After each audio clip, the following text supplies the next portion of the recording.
what we've got to remember is we are the inheritors of patterns of behavior. We don't create them. We inherit them. Now, we bring all sorts of things to it, but I think it's quite clear that that what strikes me most is this question of fundamental difference.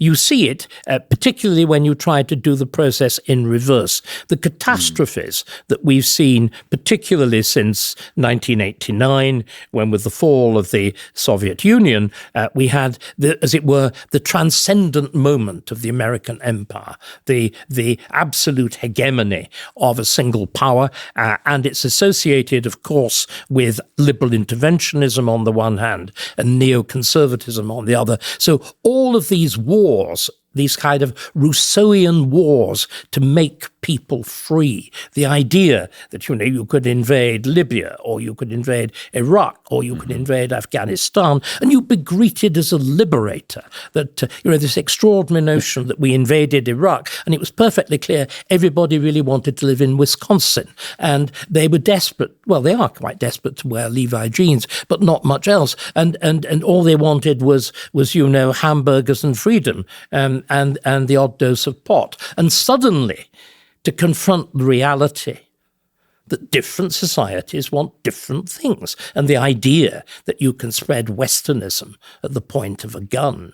The maddest was, of course, going into Afghanistan and fighting a war. If you remember, we were actually told it for women's rights, the rights of the poor old Afghani women to wear miniskirts. And then, of course, we leaving the memory, the remnants of freedom, and the reality of a different world coming back. And those are the kind of monuments of this folly of believing that all societies are the same. So Syria is an example right now. And absolutely. So is this a kind of, I don't know, it's said so often, a mind virus, but the Rory Stewarts, the Alastair Campbells, I talk about them a lot because they they label themselves as centrists or moderates and they understand, and yet they were posing for photos with the fellow who's taken over in Syria. Well, we could have told them only a few weeks later they're rounding up and murdering Christians. In the most exquisitely horrible fashion. We could indeed. But you see, we are in a world in which so many people on the left and the centre believe in the triumph simply of words, that they refuse to acknowledge this brutal thing called reality. You have these words like universal human rights. If you believe in universal human rights, you believe in a universal human being. You fundamentally believe everybody is the same and people are interchangeable. And then suddenly, of course, you discover they're not. But we believe we have been in a world in which it's a kind of extraordinary conjuring trick. Wherever you look, it's again a belief in the sheer efficacy of words. The whole business, and once again, it's like all these things circulate round. If we look at the most obvious case, which is the whole question of transgenderism and the idea of gender self-identification. In other words, saying, I say I am a woman, therefore I am a woman. Or you could say there's a rather close resemblance between the sacrifice of the Mass from transgenderism to transubstantiation is clearly a hop, step and a jump, or smaller. If you say hoc est corpus, and the bread and the wine suddenly transform themselves into flesh and blood. It's an essentially magical way of thinking. And the reason that so much has gone so desperately wrong in our politics is that we believed in magic. This whole notion of a rules-based international order manifestly was magic it was mere words from the very beginning, because you set the structures of the United Nations up in 1945, but they have to accommodate the Soviet Union, which of course is a violent, absolutist, tyrannical regime. So of course the structure is perverted from the very start, and yet we pretend. We pretend. At the moment, I mean, look at the absurdity of so much of. I knew we were going to get round to the government.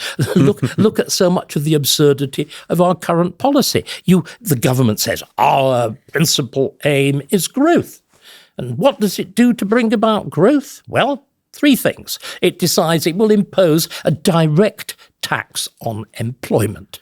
That is what raising national insurance is. It's a direct tax on employment. Then what do? You say, well, we will bring about growth by making it much, much harder to employ people, by imposing all sorts of regulations on employers, like giving a worker who may or may not be any good or may not be well behaved rights, as it were, to go to an employment tribunal from the moment you actually employ them. And it goes on. I mean, in other words, there is a kind of belief of what I would call rain dance economics, that just by saying growth, somehow it magically happens. Could just be lying, though, couldn't they? I mean, no, I don't think so. I think they genuinely believe it.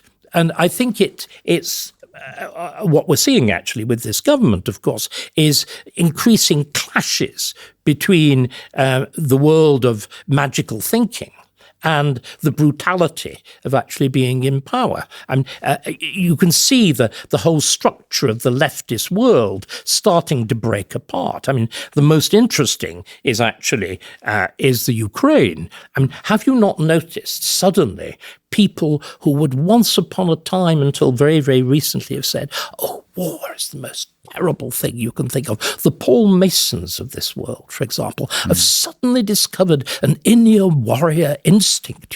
Suddenly the Ukraine is worth having conscription for. It's worth having an army for. It's worth having atom bombs for. I remember it's a little while ago before I suppose my cancellation, I was on some program or another with Mason, and I dared to say that I thought, on the whole, right needs might. What was the response? You're a fascist.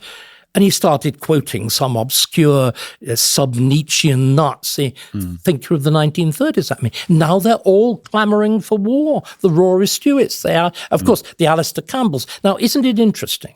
The people who are clamouring most for the support of the Ukraine are the ones who were loudest in advocating the invasion of Iraq. Yeah. That's really interesting, yeah. It's, again, this magical world of thinking. And but equally, of course, once you start saying that, all sorts of other standard lefty things start coming apart. If we actually believe that we've got to have war, that we've got to stand on our own feet, well, of course, that means, we need manufacturing. Yeah. That has a kind of problem, doesn't it? If we're closing all our blast furnaces, if we're not actually, it's very difficult to have shells if you don't make steel. Yes, well, that's an awful problem with getting to net zero very quickly. Do you see what I mean? Yeah. All sorts of incantatory views, which I would just regard as the magic of words, start falling to pieces, because there's nothing like war for bringing you up against that awful fact of reality